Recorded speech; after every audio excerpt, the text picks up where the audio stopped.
జై సచ్చిదానంద. మీ అందరి మనసుల్లోనూ కొలువై ఉన్న పరమాత్మకు నా మనఃపూర్వక నమస్కృతులతో నమస్కరిస్తున్నా.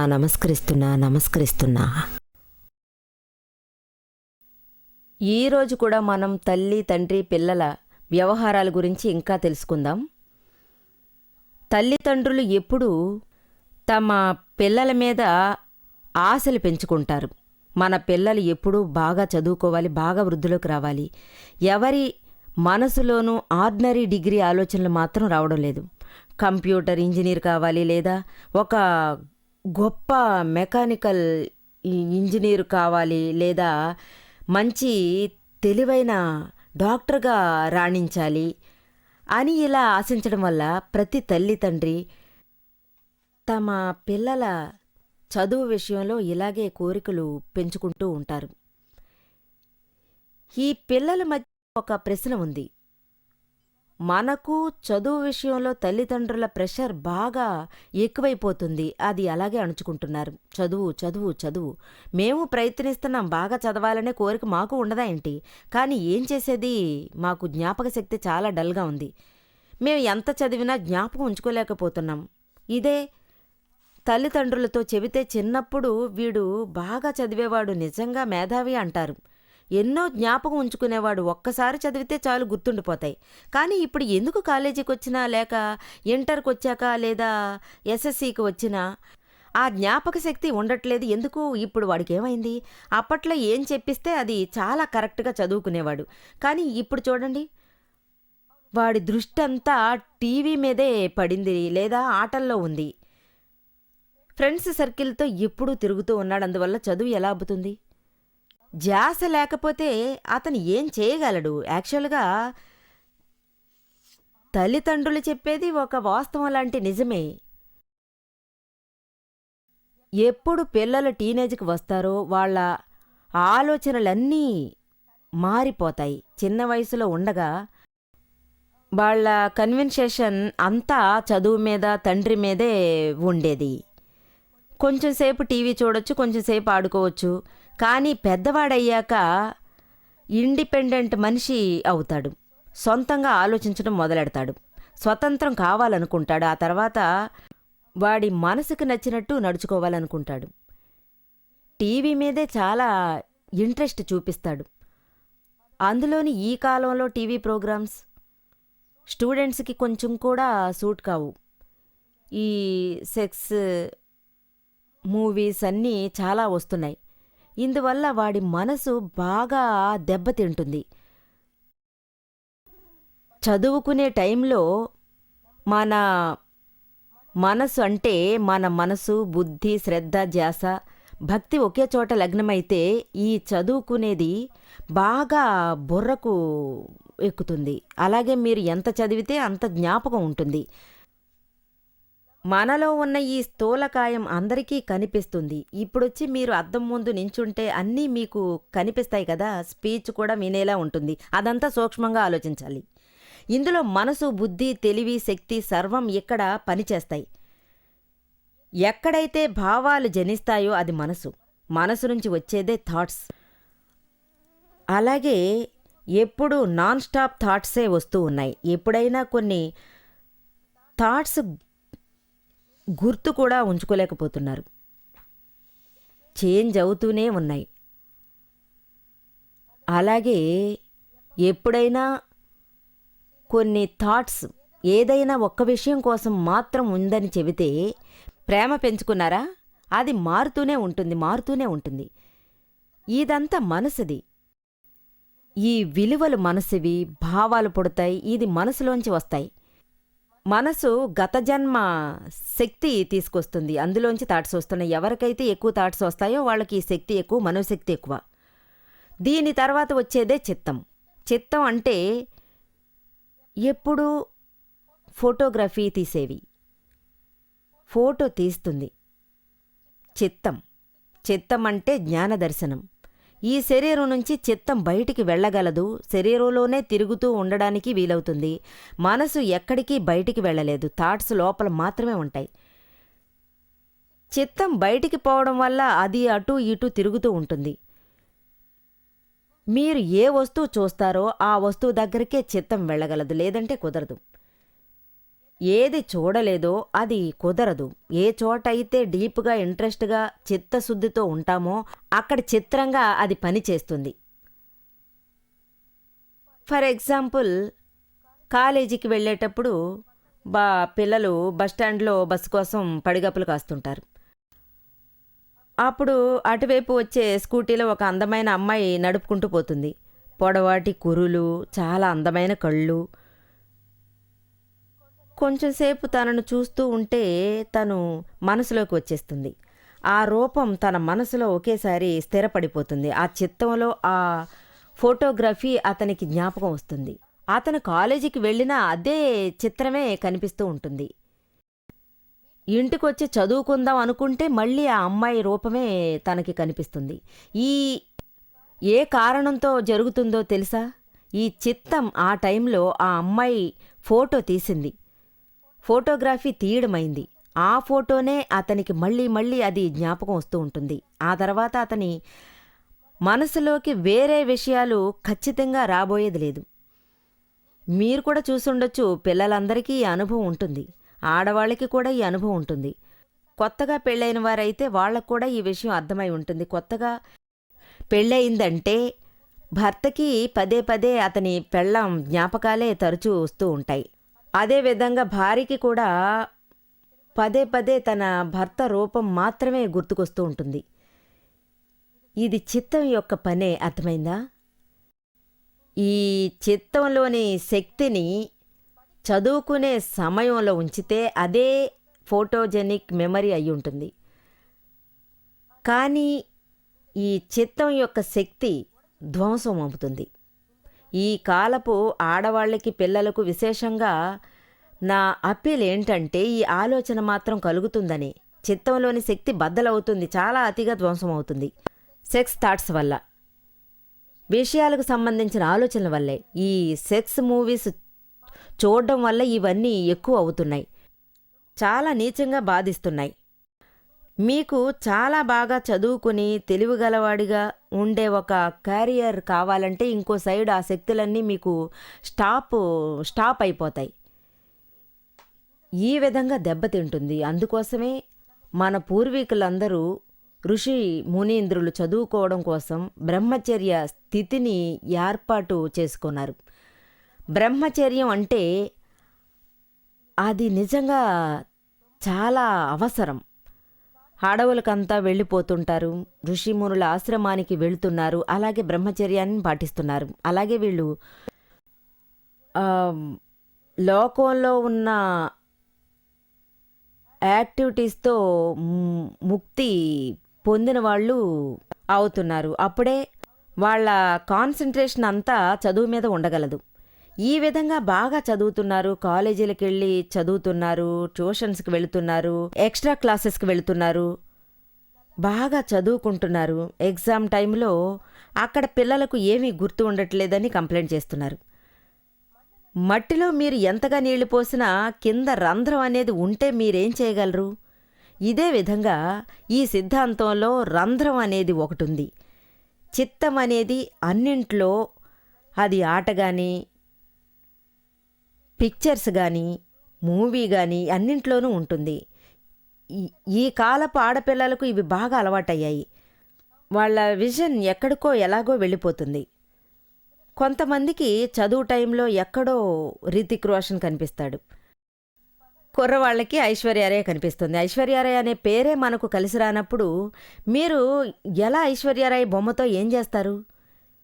ఇది మాత్రమే కాదు, ఈ కాలం పిల్లలు పెద్ద పెద్ద హీరోయిన్ల ఫోటోలు అతికించి గదిలో ఉంచుకుంటున్నారు. కానీ ఇక్కడ భగవంతుని ఫోటో ఒకటి అంటించండి, బుర్రైనా కాస్త పెరుగుతుంది, మీ కాన్సన్ట్రేషన్ పవర్ పెరుగుతుంది, పవిత్రమైన ఆలోచనలు వచ్చి మైండ్ని ఫ్రెష్ చేస్తాయి. ఫిల్మ్ హీరోయిన్ల ఫోటోలను చూడగానే మనసు అదోలా మారిపోతుంది, అట్మాస్ఫియర్ అంతా పాడవుతుంది. బయట జరగని కానీ లోపల ఎందుకు ఇలా చేస్తున్నారు? ఎన్నెన్నో ఫ్యాషన్లు వచ్చాయి. ఒకసారి నేను లండన్కి వెళ్ళాను. అక్కడ ఒక రూమ్లో ఒక అమ్మాయి ఉంది, పడుకోవడానికి ఆ అమ్మాయికి రూమ్ ఇచ్చారు. టీనేజ్కి వచ్చిన పిల్లలా కనిపించింది.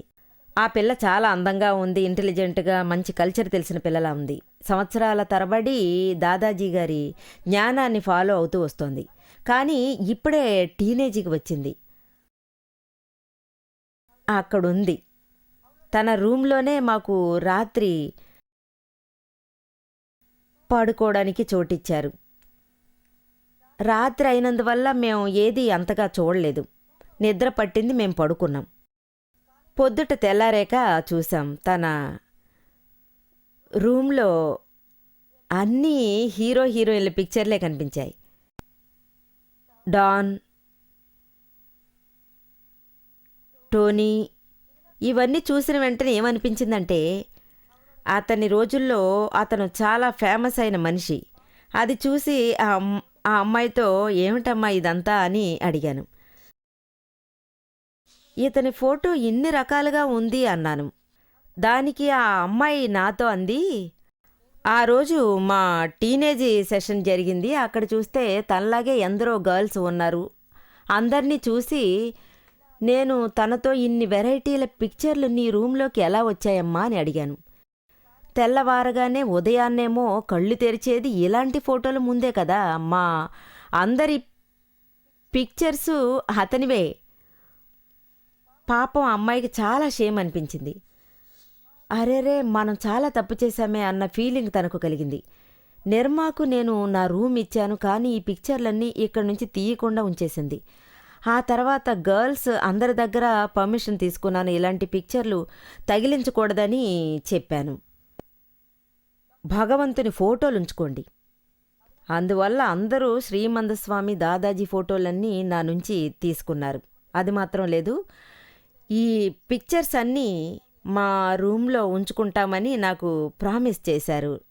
లేవగానే మేము వాళ్లను ప్రార్థిస్తాం. ఈ విధంగా మనం పిల్లలకు వివరించగలిగితే ఖచ్చితంగా కావాల్సిన మార్పులు వస్తాయి. వాళ్ళు భగవంతుడికి ఎంత ఇంపార్టెన్స్ ఇవ్వాలన్నది మనం వాళ్ళకి తెలియజేయాలి కదా. భగవంతుడి విచిత్రమైన ఫోటోలు చూసి మనలో ఉన్న భావాలు ఎంతగా దృఢంగా ఉన్నాయి. మనసుకి చాలా ఆహ్లాదంగా ఉంది. 5 నిమిషాలు 10 నిమిషాలు భగవంతుని పేరు పలికితే ఎంత హాయిగా ఉంటుంది. అలాగే మైండ్ ఫ్రెష్గా ఉంటుంది. ఆ తర్వాత చదివి చూడండి. నన్ను చూడ్డానికి స్టూడెంట్స్ ఎందరో వస్తూ పోతూ ఉంటారు. అప్పుడప్పుడు కొందరు నేను ఎగ్జామ్లో ఎలా పాస్ కావాలో నాకు చాలా భయంగా ఉంది, డిప్రెషన్కి గురవుతున్నాను. ఒక కుర్రాడు మన ఇంటి పక్కనున్నాడు, అతను అలాగే డిప్రెషన్లో పడ్డాడు. ఆ మర్నాడు అలా రోజు రోజుకి నేను పరీక్షలు రాయనని మొండికేశాడు. అలా చెప్పి ఒక్కసారిగా గట్టిగా అరిచాడు. యాక్చువల్గా ఆ కుర్రాడు చాలా తెలివైనవాడు. వాళ్ళమ్మ ఆ కుర్రాన్ని నా దగ్గరికి తీసుకొచ్చింది. అతన్ని ఓదార్చి నేను ఇలా చెప్పాను, ఇలా చూడు బాబు, నువ్వు ఎలాంటి టెన్షన్స్ అన్నీ మర్చిపో, నువ్వు ఎగ్జామ్ రాయి.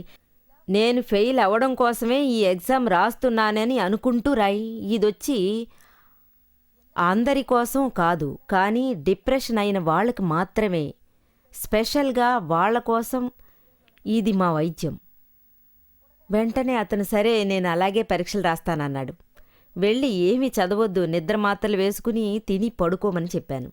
దాదా భగవాన్, శ్రీకృష్ణ భగవాన్, శ్రీరామ భగవాన్, నీకు ఏ భగవంతుడు ఇష్టమో ఆ భగవంతుడి పేరు చెప్పమన్నాను. యాక్చువల్గా ఆ కుర్రాడు పరీక్షలు చాలా అద్భుతంగా రాశాడు. ఆ మర్నాడు అతను ఎగ్జామ్ రాయడానికి వెళ్ళాడు. ఎగ్జామ్ రిజల్ట్ వచ్చేసింది. ఆ కుర్రాడు ఫస్ట్ క్లాస్లో పాస్ అయ్యాడు. చూసారా, ఇలా భయపడడం వల్ల ఎగ్జామ్లో చాలా టెన్షన్ ఫీల్ అవుతారు. ఎందుకంటే తెలుసు, కానీ ఆ భయంతో ఏమీ రాయలేకపోతున్నారు. మెమరీ అలాగే అవుట్ అయిపోతోంది. వాళ్లకు ధైర్యం ఇవ్వాలి, భయపడాల్సిన అవసరం లేదు. ఎప్పుడూ భయపడాలి, మనం ఎప్పుడు చదువుకుంటామో అప్పుడే కదా భయపడాలి. ఇంట్లో మరి నేను చదువుకోనంటే ఆ తర్వాత మనం ఎలా పాస్ కాగలం? ఎగ్జామ్ పేపర్ రాసేటప్పుడు మనం భయపడాల్సిన అవసరమే లేదు. ఇది చాలా రాంగ్ ఐడియా. ఎగ్జామ్ టైంలో మీరు భయపడి వణికిపోయారంటే మీరు ఏం చదివినా అది మీరు మరిచిపోతారు. ఇది నా అనుభవం. నేను చదువుకునే ఈ హోదాకి వచ్చాను. మీలాగే నేను చదివాను, కానీ ఏంటి నాకున్న తేడా? నా మెమరీ పవర్ చాలా ఫాస్ట్గా ఉంటుంది. పోయిన జన్మలో తీసుకొచ్చిన ఈ కాన్సంట్రేషన్నే మిగిలింది. ఈ జన్మలోనూ నాది ఫోటోజెనిక్ మెమరీగా వచ్చింది. ఒకసారి చదివానంటే పేజీలకు పేజీలు నేనన్నీ గుర్తుపెట్టుకుంటూ ఉంటాను. అన్నీ బాగా రాస్తాను. మెడికల్ చదివేటప్పుడు నేను చదువుకుంటున్నాను. అప్పుడు చాలాసార్లు చదివే అవసరం వచ్చింది. ఒకసారి చదివితేనే అదే చాలు మెమరీలో నిలిచిపోతుంది. చదువుకునేటప్పుడు ఇవన్నీ పెద్ద పెద్ద బుక్స్లా కనిపించేవి. కానీ ఒకటి మాత్రం గ్యారంటీ, పిక్చర్లవి నేను చూశాను. ఈ కాలంలోనూ సినిమాలు ఆ రోజుల్లో లేవు. అప్పుడు ఆ కాలంలో సెక్స్కి సంబంధించిన విషయాలన్నీ చాలా ప్యూరిటీగా ఉండేవి. ఇవన్నీ కూడా తెలుసు.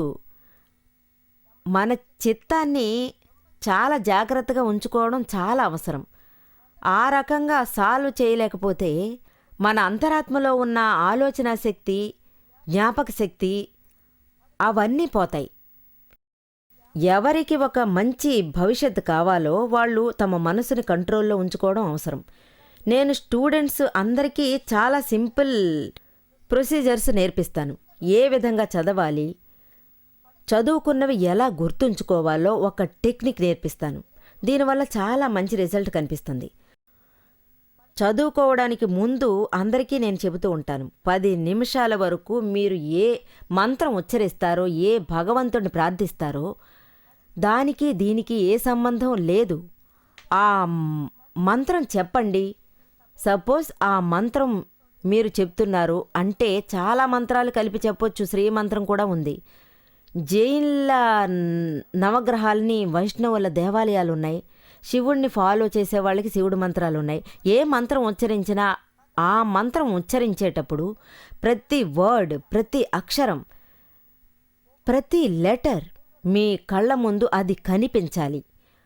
ఒకవైపు మీరు చదువుకుంటూ వెళ్ళండి, ఇంకోవైపు మీరన్నీ చెప్పుకుంటూ ఉండండి. అంటే కళ్ళు మూసుకుంటే మీ కాన్సంట్రేషన్ సంపూర్ణంగా ఉంటుంది. అలా 10 నిమిషాలు చేయండి. ఫర్ ఎగ్జాంపుల్, శ్రీకృష్ణుడి మంత్రమే చెప్తూ ఉండండి, ఓం నమో భగవతే వాసుదేవాయ. అలా మీరు చెప్పేటప్పుడు మీ కళ్ళ ముందు ఓం అనేది కనిపించాలి. ఓం నమో భా వా తి వా సు దే వా యా. ఓం నమో. ఇప్పుడు మీరు నాతో కలిపి చెప్పండి. కళ్ళు మూసుకుని ప్రతి లైను మీరు చదవండి. ఓం నమో భగవతే వాసుదేవాయ. ఓం నమః శివాయ. ఈ విధంగా చేయడం చాలా అవసరం. ఇది చాలా సింపుల్. దా భగవాన్ నామం వర్ధిల్లాలి అని చెప్పండి. ఏది మీకు వీలైతే అదే చెప్పండి. అది చెప్పేటప్పుడు మీ కళ్ళ ముందు మీరు చదవాల్సిన అక్షరాలు ఒక్కొక్కటి తెలిసేలా ఉండాలి. మీరే అది అనుకుని చూడాలి.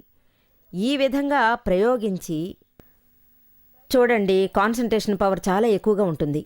10 నిమిషాలు చెప్పండి, ఆ తర్వాత చదవడానికి కూర్చోండి. 24 గంటల్లో ఇన్ని నిమిషాల్లో ఎంతో టైం మనకంటూ ఉంది. ఇన్ని గంటల్లో 10 నిమిషాలు మీరు కేటాయిస్తే చాలు. అప్పుడు చదువు ఎంతవరకు ఇంప్రూవ్ అవుతుందో మీరు చూడండి. నేను చాలామంది స్టూడెంట్స్కి ఇదే చేయమని చెప్పాను. వాళ్ళందరూ చాలా చక్కగా సక్సెస్ సాధించారు. ఇంకా చెప్పాలంటే 12th స్టాండర్డ్లో అంటే గ్రాడ్యుయేషన్లో లేదా పోస్ట్ గ్రాడ్యుయేషన్లో వాళ్ళు 95% వరకు సాధించగలిగారు. ఒక అమ్మాయి నన్ను కలవడానికి వచ్చింది. ఆ అమ్మాయికి చదువు అంటే మహా అలర్జీ. చిన్నప్పటి నుంచి తనకు చదువు అనేది ఎక్కలేదు. స్కూల్ లైఫ్లోనే ప్రతి స్టాండర్డ్లోనూ తను 2-3 ఏళ్ళు చదివింది. అంత ఇదిగా డిప్రెషన్లో ఉండేది. ఈ విధంగా డిప్రెషన్ అవడంతో తను ఎగ్జామ్ రాయడానికి తయారు కాలేదు. ఇంతకు మించి తనకు అప్పుడప్పుడు ఆత్మహత్య చేసుకోవాలనే ఆలోచన కూడా వచ్చేది. తను చాలా డిప్రెషన్‌లో పడింది. నా దగ్గరికి తనను వాళ్ళ అమ్మ తీసుకొచ్చింది. తనను నా పక్కన కూర్చోబెట్టుకుని చెప్పాను. చూడమ్మా, నువ్వేం ఫీల్ అవ్వకు. ఎప్పుడూ దాదాభగవాన్ నామం ఎల్లప్పుడూ వర్ధిల్లాలని చెప్పు. ప్రతి అక్షరము నువ్వు చెబుతూనే చూస్తూ ఉండాలి. 10 నిమిషాలు చెప్పు, దాదాభగవాన్ నామం ఎల్లప్పుడూ వర్ధిల్లాలి అని నువ్వు చెబుతూ ఉండు. దాదాభగవాన్ అంటే మన అంతరాత్మలో ఉన్న ఆత్మ, పరమాత్మ. ఏ అవసరం వచ్చినా దాదాభగవాన్ ఎప్పుడూ మనతోనే ఉన్నాడని నమ్ము. మీ మనసులో ఉన్నారు. అది మాత్రమే కాదు, అది మీరే పరమాత్మ. మీరు అది అర్థం చేసుకోలేకపోతే ఈ శరీరం మీదనుకుంటున్నారు. ఈ విషయాన్ని నేను వివరించి ఆ పిల్లను నేను డైలీ 10 నిమిషాలు ఇది ఉచ్చరించి ఆ తర్వాత చదవడం మొదలెట్టమని చెప్పాను. ఆ అమ్మాయి అంతా చేసింది, జపం కూడా చేసింది. దాదాభగవాన్ నామం ఎల్లప్పుడూ వర్ధిల్లాలి అని 108 సార్లు అది చెప్పి అదే జపించడం స్టార్ట్ చేసింది. ఆ తర్వాత తను చదువుకోవడానికి కూర్చుంది. తనకే అంత ఆశ్చర్యం అనిపించింది. ఫస్ట్ టైం మంచి మార్కులతో పాస్ అయ్యింది. తను ఈ సర్ప్రైజ్ నుంచి తేరుకోలేకపోయింది. అంత ఇదిగా మారిపోయింది. ఈ అద్భుతం ఎలా జరిగింది? నేను 2వ క్లాసు నుంచి ప్రతి క్లాసు 2-3 సార్లు నేను ఫెయిల్ అవుతూ వచ్చాను కదా. కానీ ఈరోజు మొదటిసారే నేను ఎస్ఎస్ఎల్సి పాస్ అయ్యాను. చాలా సంతోషించాను. ఆ తర్వాత తను కాలేజీకి వెళ్ళింది. అక్కడికి వెళ్ళి ఏం చేసింది? ఒకసారికి బదులు 2 సార్లు చేయడం స్టార్ట్ చేసింది. దాదాభగవాన్ నామం ఎల్లప్పుడూ వర్ధిల్లాలని 2 నుంచి 3, 4 సార్లు చేసింది. ఆ తర్వాత ఫైనల్ ఇయర్ వచ్చేసరికి 5 సార్లు జపించడం మొదలుపెట్టింది. ఆమెను చూసి ఈ సమాజమే ఆశ్చర్యంతో మునిగిపోయింది. ఆ అమ్మాయి ఇంత గొప్పగా తయారయ్యిందా? యూనివర్సిటీ ఫస్ట్ వచ్చింది. అంత ఇదిగా తనలో ఇంప్రూవ్మెంట్ వచ్చింది. గొప్ప విషయం. తనకు చాలా ఆశ్చర్యం వేసింది. అప్పుడు నేను తనతోటి ఇది అద్భుతమో ఆశ్చర్యమో కాదు, అందరూ ఇది నమ్ముకుంటే తప్పు లేదు.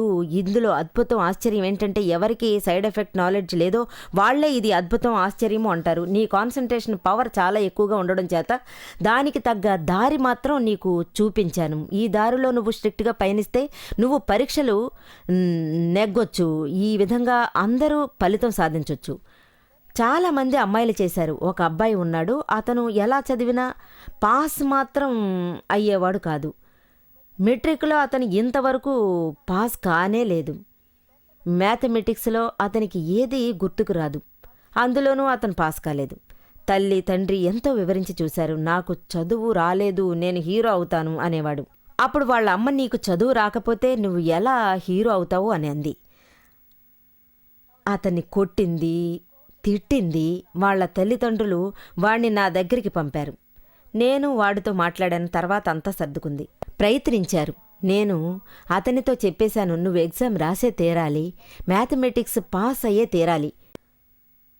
వెంటనే అతను, అమ్మా మీరు చెబితే నేను తప్పకుండా చేస్తానమ్మా, కానీ నా మనసు ఎందులోనూ లగ్నం కావడం లేదు. నేను అతనితో, నువ్వు ఏమీ చెయ్యక్కర్లేదు బాబు, నువ్వు ఎప్పుడూ దాదాభగవాన్ నామం వర్ధిల్లాలని 10 సార్లు చెబితే 10 నిమిషాలు చెబితే చాలు. ఆ తర్వాత నువ్వు చదవచ్చు. ఆ తర్వాత నువ్వు చదివి కూర్చో. చాలా ఆశ్చర్యకరమైన విషయం ఏంటంటే ఆ మెట్రిక్లో అబ్బాయి పాస్ అయ్యాడు. చాలా భావంతో అతను ఇప్పటికీ రాస్తున్నాడు. బ్రహ్మచారిగా మారిపోయాడు. దాంతో తన జీవితం సమాజ శ్రేయస్సు కోసం త్యాగం చేశాడు. తల్లిదండ్రులు చాలా సంతోషించారు. అంటే ఒకప్పుడు అతను 12 దాకా లేచేవాడు కాదు, ఏడిపించేవాడు. ఈరోజు అతను ఇంత మంచి దారిలో నడుస్తున్నాడు. ఇప్పుడు పై చదువులు కూడా చదువుతున్నాడు, బాగా చదువుతున్నాడు. ఈ విషయాలు ఎలా సాధ్యమయ్యాయి? ఎప్పుడు మన కాన్సంట్రేషన్ పవర్ పెరుగుతుందో, కాన్సంట్రేషన్ పవర్ కోసం నిజంగా మనం వర్కౌట్ చేసే తీరాలి కదా. దాంతోపాటు దేహాన్ని నిర్మలంగా ఉంచుకుని వస్త్రాలు శుభ్రంగా ఉంచుకోవాలి. మొహం కడిగి అలంకరించుకుంటాం, మేకప్ అవి చేసుకుంటాం, ఆ తర్వాత తల దువ్వుకుంటాం. అప్పుడు మన మనసును చక్కగా రక్షించక్కర్లేదా ఏంటి? మన సిద్ధాంతాల శక్తిని ఏ విధంగా ప్రచారం చేయాలి, దానికోసం మనం ఆలోచించాలి. అందువల్లే నేను మిమ్మల్ని ఏం చేయమంటున్నానంటే అది చేసి చూడండి, ఫలితం ఖచ్చితంగా అనుకూలంగానే ఉంటుంది. జై సచ్చిదానంద.